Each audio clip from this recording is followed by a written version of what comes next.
ছাত্র জনতার অভ্যুত্থান ঘিরে সংঘটিত সহিংসতায় ১৬ জুলাই থেকে ৫ আগস্ট পর্যন্ত নিহতদের কেন জাতীয় বীর ঘোষণা করা হবে না তা জানতে চেয়ে রুল জারি করেছেন হাইকোর্ট।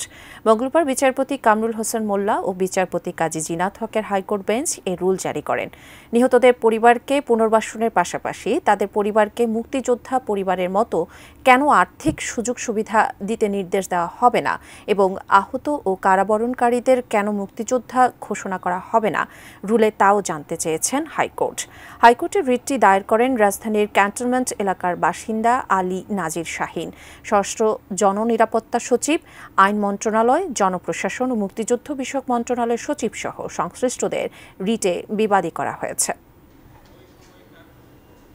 মহান ছাত্র জনতা যারা আজকে আমাদের স্বাধীনতা এসেছে কিন্তু এরা নাই, এদের যে অবদান সে অবদানকে কেন, আমার কথা হলো কেন এদেরকে আমরা এতটুকু জানাতে পারবো না জাতি হিসাবে, কেন এদেরকে বীর হিসাবে ঘোষণা করা হবে না। 1971 সালে মুক্তিযোদ্ধা হিসাবে যারা আছে এরা মান্থলি যে সুযোগ সুবিধা, আর্থিক সুযোগ সুবিধা পেয়ে থাকে, একই সুযোগ সুবিধা এনাদেরকে 24 সালের মুক্তিযোদ্ধাদেরকে কেন দেওয়া হবে না, আমি সেটা চেয়েছি।